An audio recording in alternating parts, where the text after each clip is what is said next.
Puji Tuhan, selamat pagi Bapak, Ibu, Saudara. Senang berjumpa melalui program Renungan Pagi hari ini.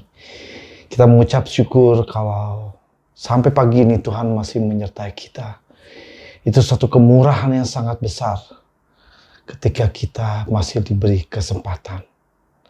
Mari kita awali Renungan Pagi dengan pujian dan penyembahan.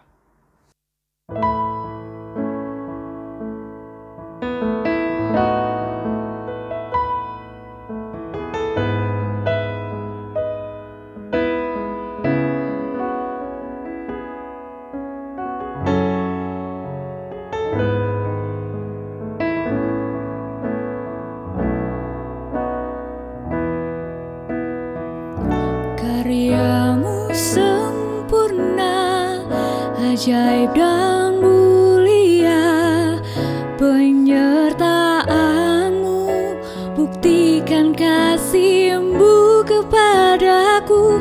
Ku agungkan Engkau, Yesus termulia, kasih-Mu terindah selamanya.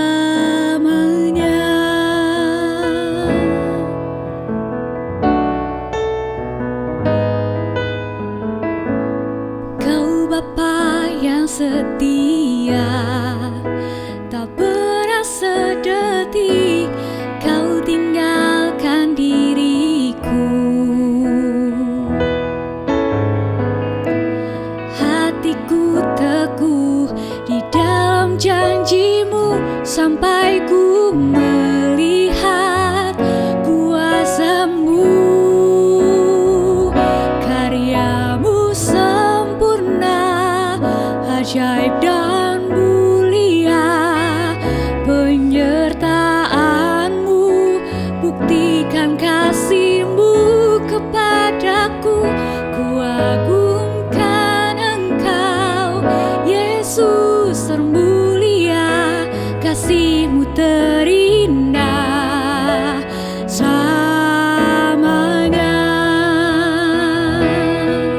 Ku tetap berharap di dalam kesesakan, ku tetap percaya walau tak melihat, sebab ku yakin karya-Mu sempurna, ajaib dan mulia, penyertaan-Mu buktikan kasih-Mu kepadaku. Ku agungkan Engkau, Yesus termulia, kasih-Mu terindah selamanya. Karya-Mu sempurna, ajaib dan mulia, penyertaan-Mu buktikan kasih-Mu kepadaku. Ku agungkan Engkau, Yesus termulia, kasih-Mu terindah selamanya. Kasih-Mu terindah selamanya, kasih-Mu terindah selamanya.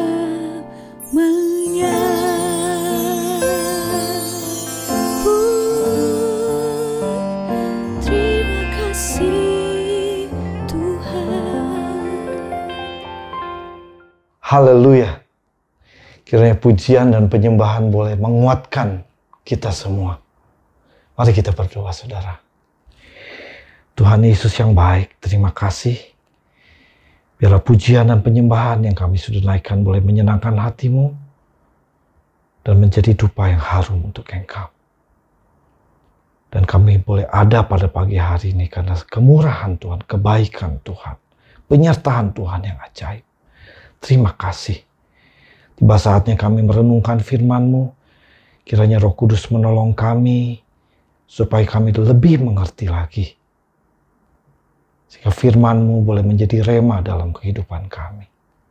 Dalam nama Yesus kami berdoa. Amin. Mari saudara kita buka kebenaran firman Tuhan yang terdapat di dalam Yohanes pasalnya yang ke-16 ayat yang ke-8. Saya bacakan untuk Bapak Ibu Saudara sekalian. Dan kalau ia datang, ia akan menginsafkan dunia akan dosa, kebenaran, dan penghakiman. Ya, kalau ia datang, Roh Kudus datang yang menghampiri, dia akan menginsafkan dunia komunitas, ya, world, ya, satu kelompok orang-orang yang tidak percaya kepada Tuhan. Ya, dia akan insyafkan. Jadi Roh Kudus sendiri akan datang untuk menginsyafkan dunia akan dosa, akan kebenaran, dan akan penghakiman. Ya, menginsyafkan ini mempunyai arti, saudara, menyingkapkan, kemudian membuktikan ketidakbenaran dan meyakinkan. Itulah arti dalam bahasa Yunaninya elenko, ya. Jadi yang pertama menyingkapkan, membuktikan ketidakbenaran. Yang terakhir adalah meyakinkan, ya. Membuat orang-orang yakin, ya. Kalau dikatakan di sini adalah akan dosa, saudara. Banyak orang yang tidak tahu bahwa mereka sudah berdosa. Ya. Kita umat-umat Tuhan tahu bahwa manusia sejak jatuh ke dalam dosa, Adam dan Hawa, manusia kehilangan kemuliaan Allah. Hanya oleh kasih karunia mereka boleh diselamatkan.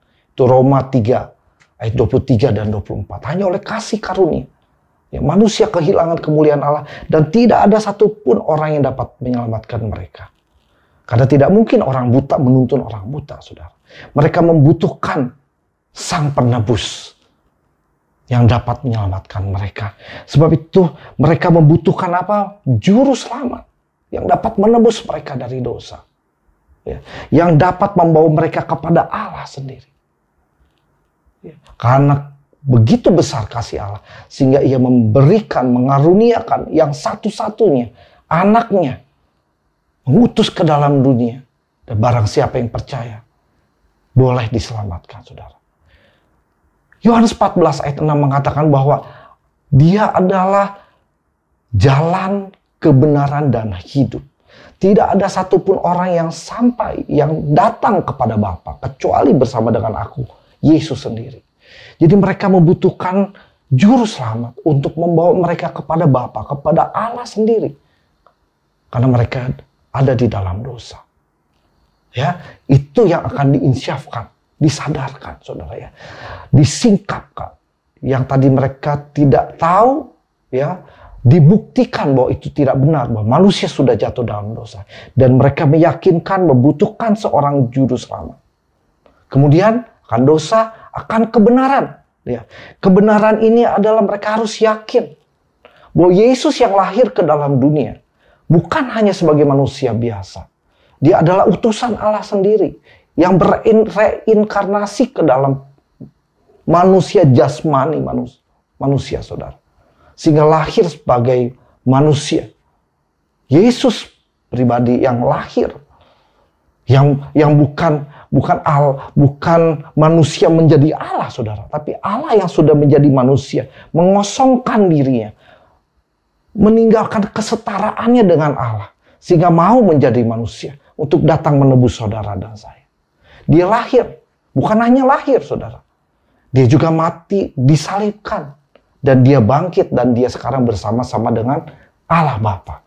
Itulah yang harus mereka tahu, saudara, karena dunia menutup-nutupi hal ini. Kita tahu bahwa ahli-ahli Taurat, imam-imam besar, orang-orang Farisi seolah ingin menutup bahwa Yesus itu bangkit.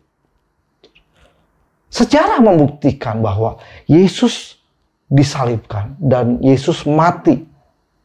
Sejarah membuktikan, bukan Alkitab saja yang menulis, tapi sejarah membuktikan, saudara.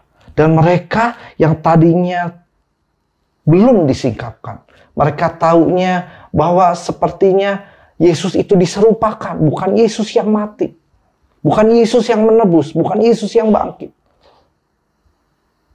Ya. Dan mereka meyakinkan bahwa Yesus mati di atas kayu salib untuk menebus dosaku. Yang tadinya aku orang berdosa dan aku ditebus oleh pengorbanan Kristus di atas kayu salib. Dan sekarang dia sudah bangkit dan ada bersama-sama dengan Allah di sorga. Dan dia satu-satunya yang dapat menyelamatkan kita. Karena dia ada jalan kebenaran dan hidup. Akan apa? Akan penghakiman. Akan penghakiman ketika Yesus naik ke atas kayu salib. Dia katakan sudah selesai. Sudah genap. Kuasa maut, kuasa iblis sudah dikalahkan. Tidak berkuasa lagi atas manusia. Iblis sudah dikalahkan karena Yesus adalah sang pemenang.